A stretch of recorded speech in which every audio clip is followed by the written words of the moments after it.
John Wayne's final film wasn't just a poignant farewell, it was filled with bizarre behind-the-scenes battles, strange casting rejections, and eerie parallels between fiction and reality. From a deaf James Stewart fumbling his lines to a horse that got its own contract, this elegiac Western is stranger than you think.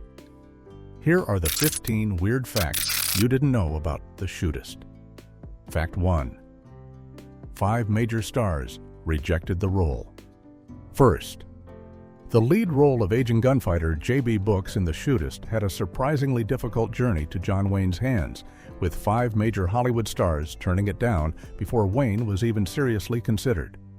Paul Newman, George C. Scott, Charles Bronson, Gene Hackman, and Clint Eastwood all passed on the opportunity to play the dying gunslinger, each for their own reasons.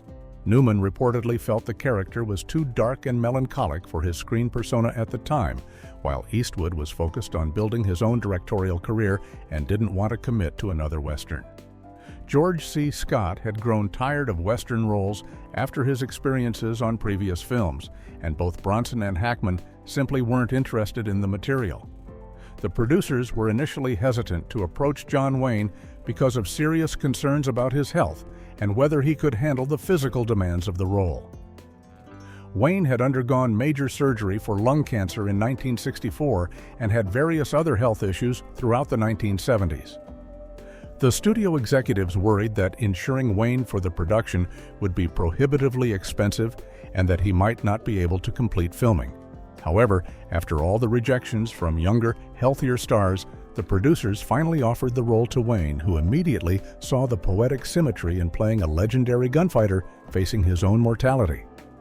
Ironically, the health concerns that nearly prevented Wayne from getting the role made him the perfect choice for portraying a dying man confronting his end with dignity.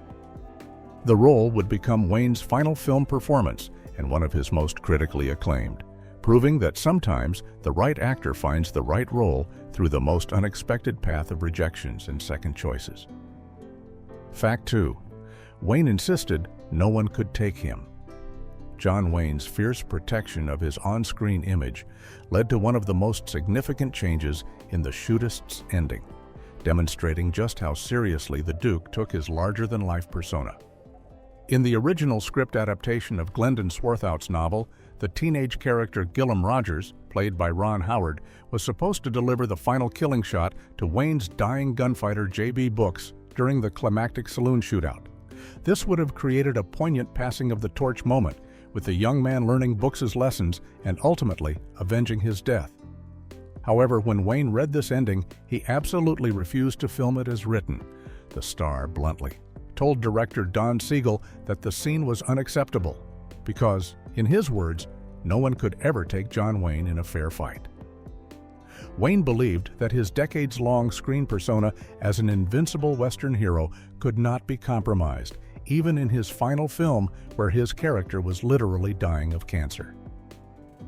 He insisted that the script be rewritten so that the treacherous bartender would shoot Brooks in the back, allowing Wayne's character to die from cowardly betrayal rather than being bested by another gunman in combat. Wayne argued that this ending was more fitting because it preserved Brooks's reputation as unbeatable in a fair fight while still delivering the tragic conclusion the story required. Director Don Siegel reluctantly agreed to the change, though he later admitted in interviews that he felt the original ending would have been more dramatically powerful and thematically appropriate. The compromise they reached shows how even legendary directors sometimes had to bend to the will of an iconic star, protecting his carefully crafted image right up until his final scene. Fact 3. James Stewart couldn't hear his cues. James Stewart's participation in The Shootist created unexpected production challenges that tested everyone's patience on set, stemming from the actor's severe hearing impairment that had worsened significantly by 1976.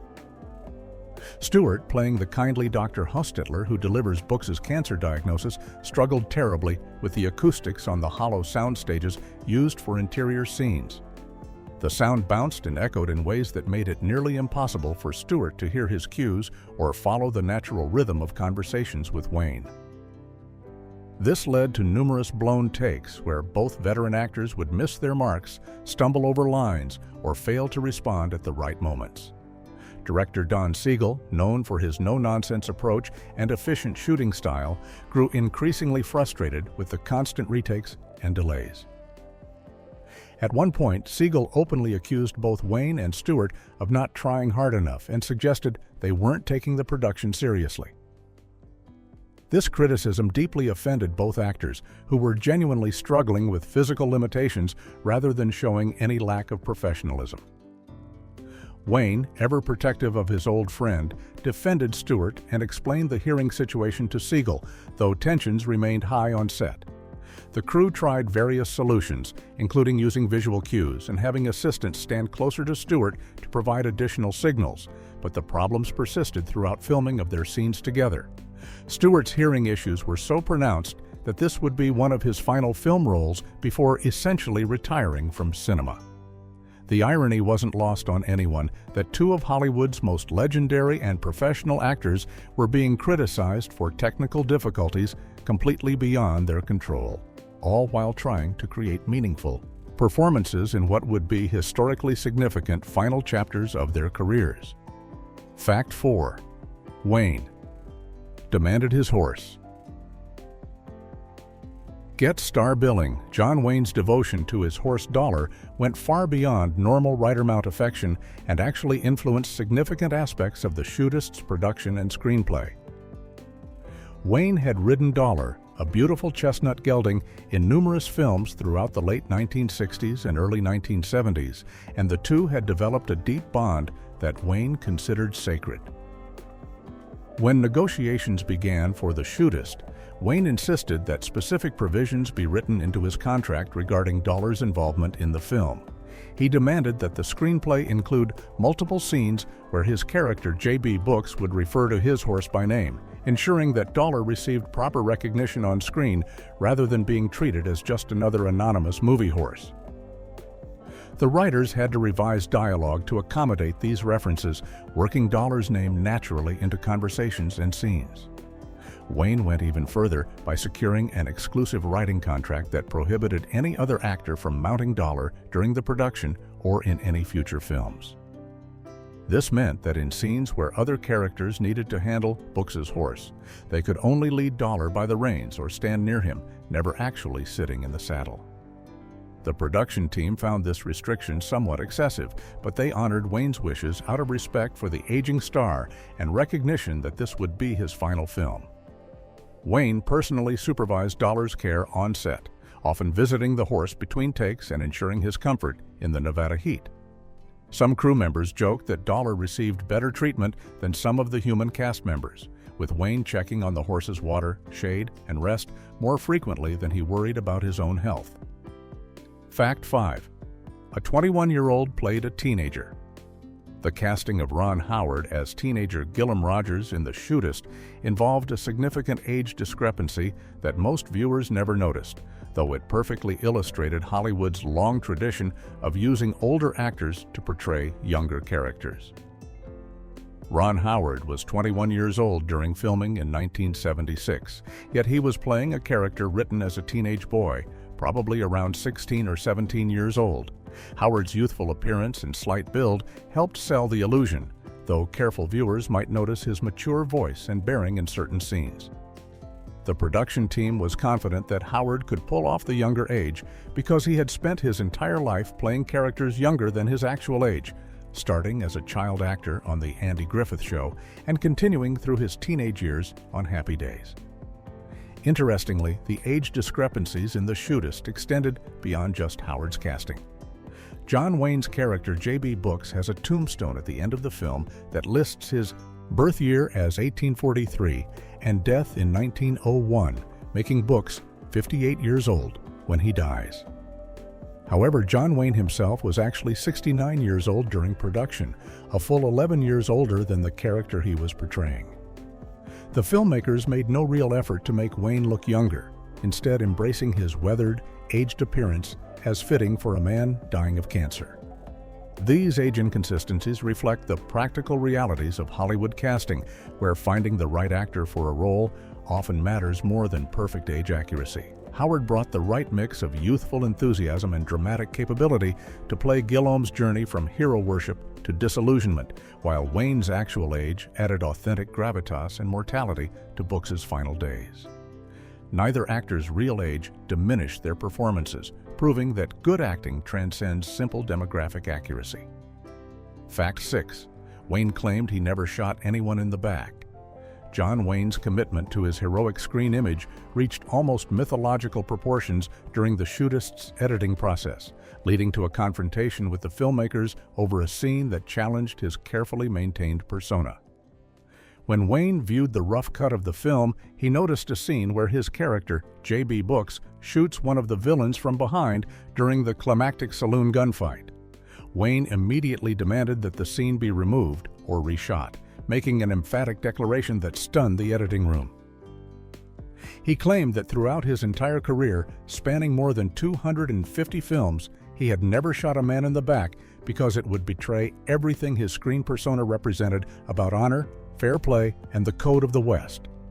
Wayne insisted that his characters always faced their opponents directly and gave them a fighting chance, no matter how villainous those opponents might be. The problem with Wayne's claim was that it simply wasn't true. Film historians and crew members who had worked with Wayne over the decades could easily point to multiple examples where his characters had indeed shot people from behind when the situation demanded it. Most notably, in his acclaimed 1956 film, The Searchers, Wayne's character Ethan Edwards shoots an Indian in the back during one of the film's action sequences. There were other examples scattered throughout his filmography where practical combat situations required his characters to take shots however they could get them. However, none of the crew members wanted to directly contradict Wayne about his own career, especially given that this was his final film and he was in poor health. The filmmakers eventually compromised by adjusting the angle and editing of the contested scene to make it less obvious that Books was shooting from behind, satisfying Wayne's objections while keeping the dramatic moment largely intact. Fact 7. The opening was a career montage. The Shootist opens with one of the most clever and poignant creative decisions in cinema history, using actual footage from John Wayne's earlier Western films to establish his character's backstory in a way that doubles as a tribute to the Duke's legendary career. Rather than filming new flashback sequences showing J.B. Books' younger days as a gunfighter, director Don Siegel and the producers assembled clips from 4 of Wayne's previous Westerns: Red River from 1948, Hondo from 1953, Rio Bravo from 1959, and El Dorado from 1966. These carefully selected clips show Wayne in various gunfights and confrontations, edited together with narration that frames them as moments from Books' violent past. The effect is remarkable because it creates a literal summation of Wayne's 50-year career in Western films, while simultaneously establishing that J.B. Books has lived the same kind of life Wayne portrayed throughout his time in Hollywood.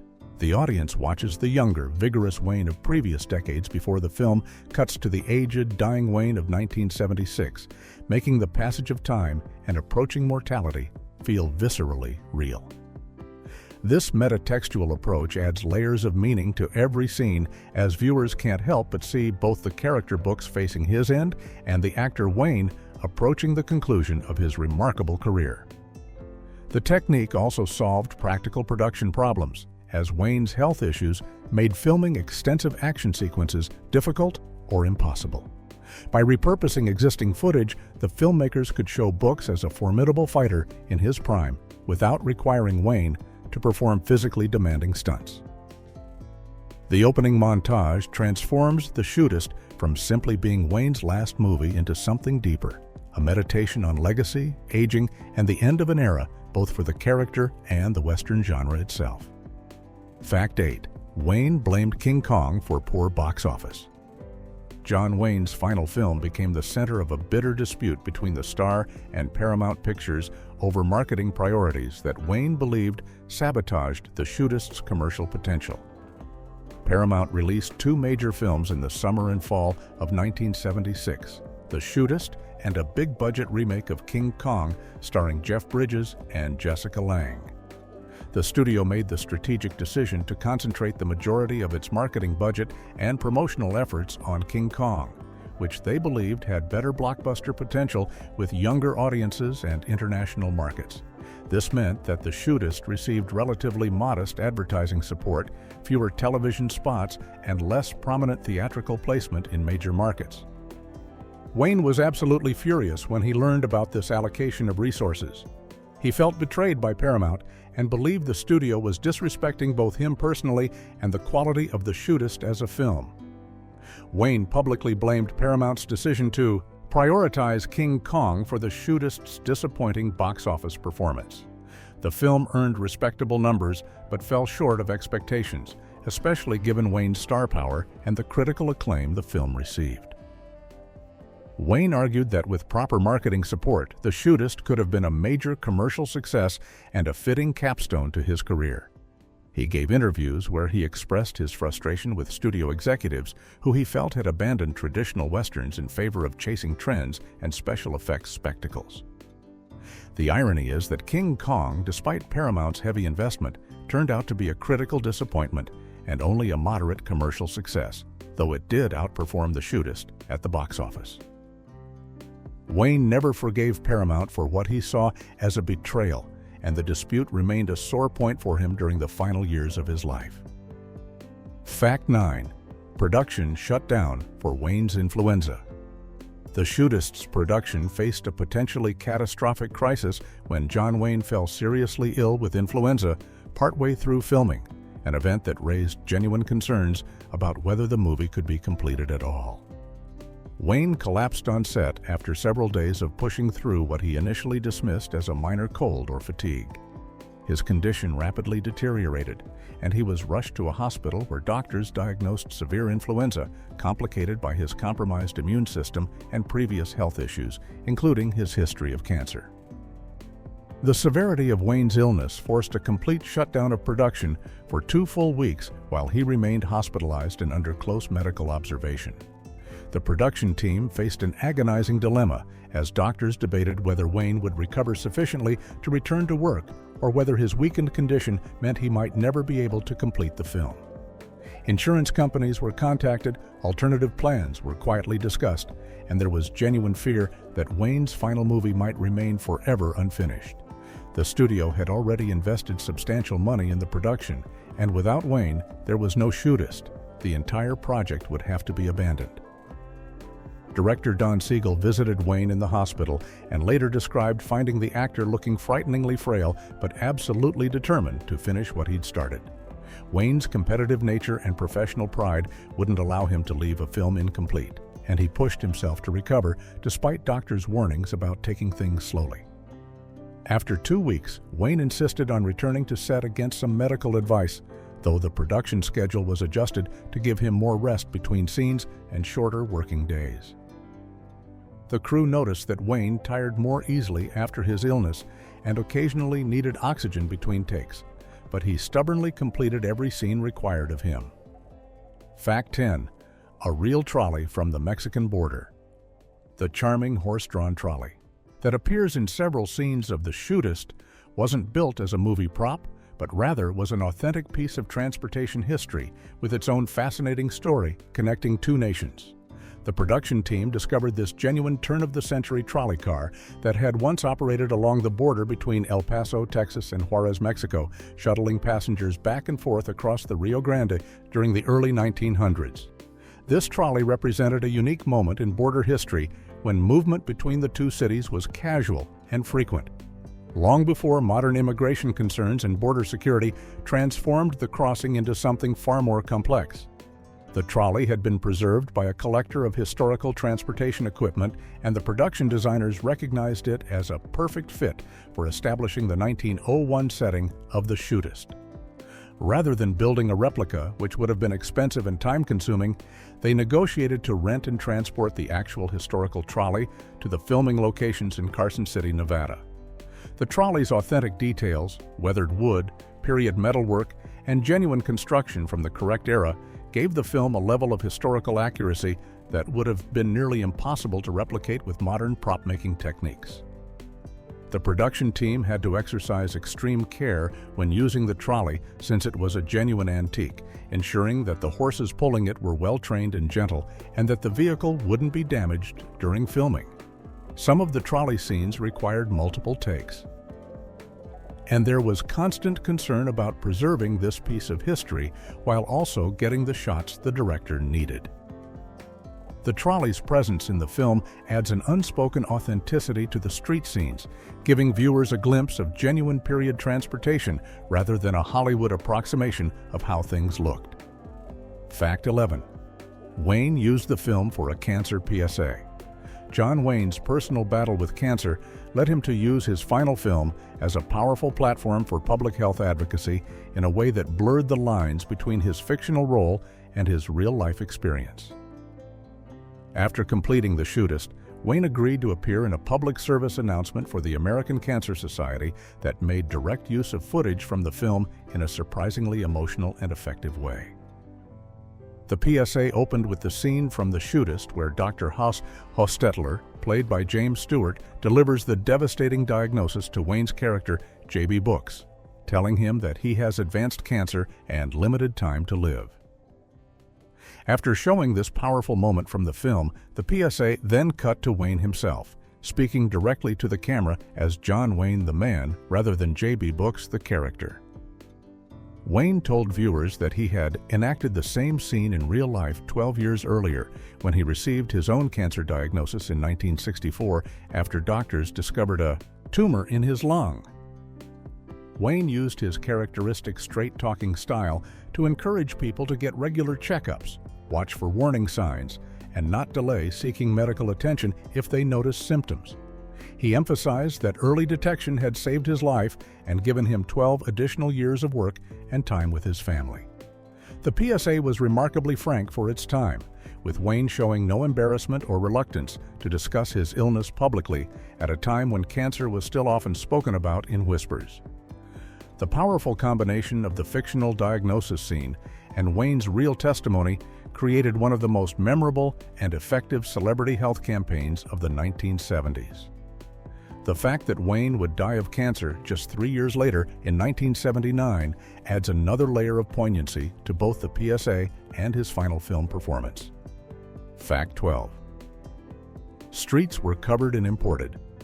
Sand creating the authentic look of a small western town in 1901 required the Shootist's production team to engage in a massive and unusual effort to disguise the modern reality of Carson City, Nevada's downtown streets. The filmmakers chose to shoot on location in actual Carson City streets rather than building sets, which gave them access to genuine period architecture and buildings that had stood since the turn of the century. However, there was one glaring problem that threatened to destroy the period illusion. The streets themselves were covered in modern asphalt pavement that clearly didn't exist in 1901. Simply shooting around the pavement or using camera angles to hide it wouldn't work for the sweeping street scenes and action sequences the script required. The solution was audacious in its scale and expense. The production hired Savage Construction Company to haul in literally tons of sand and dirt to completely cover multiple city blocks of asphalt streets throughout the filming areas. Work crews spent days spreading and grading this imported sand to create the appearance of the unpaved dirt roads that would have been standard in a western town at the turn of the century. The process had to be coordinated carefully with the city of Carson City, as covering the streets disrupted normal traffic patterns and required rerouting vehicles around the filming locations. The sand covering also needed constant maintenance throughout the production, as wind, vehicles, and foot traffic would disturb the carefully graded surface, requiring crews to rake and smooth it repeatedly between takes. Rain would have been disastrous, potentially washing away the sand and revealing the pavement underneath. But fortunately, the weather cooperated during the main shooting schedule. After filming concluded, the massive cleanup operation reversed the process, with all the imported sand being removed to restore the streets to their normal condition. Fact 13. Wayne refused to be photographed with mock-up. John Wayne's notoriously rigid views, About masculinity extended even to the technical necessities of film production, creating unusual restrictions that complicated the work of the Shootist's photography and makeup departments. Wayne had a deeply held belief that being photographed during makeup application was unmanly and embarrassing, treating it as if it were somehow shameful for a male actor to need cosmetic enhancement for the camera. He absolutely refused to allow any photographers, journalists, or even production still photographers to take pictures of him while makeup artists worked on his face. This restriction extended to behind-the-scenes documentation that would normally be routine on any film production. Wayne's security team enforced this rule strictly, and makeup sessions had to be conducted in private areas with no cameras present. Beyond just the photography issue, Wayne had very specific and demanding requirements about the makeup itself. He insisted on a particular reddish tint to his makeup that he believed was more flattering to his complexion and made him look healthier and more vigorous on screen. The problem was that this reddish tone was extremely difficult to work with from a cinematography standpoint. Director of photography Bruce Surtees found Wayne's preferred makeup created major headaches for lighting and color balance, as the reddish tint didn't match the other actors and sometimes created an odd appearance in certain lighting conditions. Surtees had to constantly adjust his lighting setups and filters to compensate for Wayne's makeup, essentially giving the star his own separate lighting scheme. The cinematographer later admitted in interviews that accommodating Wayne's makeup preferences while maintaining visual consistency for the rest of the film was one of his biggest technical challenges on the Shootist. The crew had to balance respect for Wayne's wishes with the practical needs of making a good-looking film. Fact 14. Stewart hadn't made a film in 5 years. James Stewart's appearance in The Shootist represented a significant departure from his retirement plans and highlighted the deep friendship between two of Hollywood's most beloved stars. By 1976, Stewart had essentially withdrawn from filmmaking after a long and celebrated career spanning more than 4 decades. His last substantial film role had been 5 years earlier, and he had publicly indicated that he was done with movies. The primary reason for Stewart's retirement wasn't a loss of interest in acting or a desire to rest on his laurels, but rather his increasingly severe hearing impairment that made working on film sets extremely difficult and frustrating. Stewart's hearing problems had been worsening for years, likely exacerbated by his military service as a bomber pilot during World War II, where exposure to loud aircraft engines without proper hearing protection was common. By the mid-1970s, Stewart required hearing aids and still struggled to follow conversations in noisy environments or acoustically challenging spaces like sound stages. When director Don Siegel and the producers approached Stewart about playing Dr. Hostetler in The Shootist, he initially declined, citing his hearing issues and retirement status. However, when they mentioned that John Wayne was starring and that Wayne specifically wanted Stewart for the role, everything changed. Stewart and Wayne had been close friends for decades, their relationship dating back to their early days in Hollywood and strengthened through numerous films together and shared conservative political views. Stewart decided he couldn't refuse a personal request from his old friend, especially knowing that Wayne's health was poor, and this might be Wayne's final film.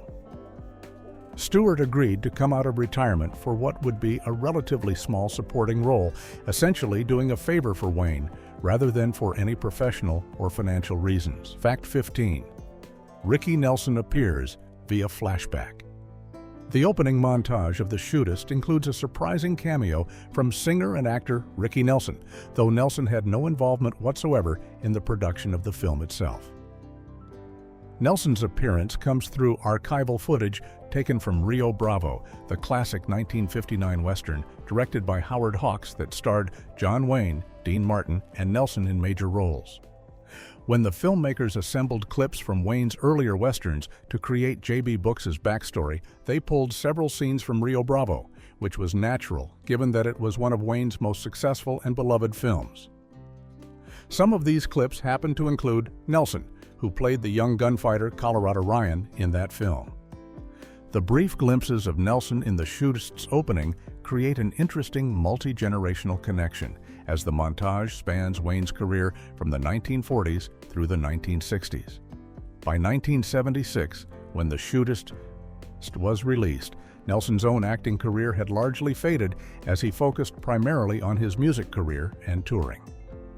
The contrast between the young, fresh-faced Nelson of Rio Bravo and the aged, dying Wayne of The Shootist emphasizes the passage of time that the opening montage is designed to convey.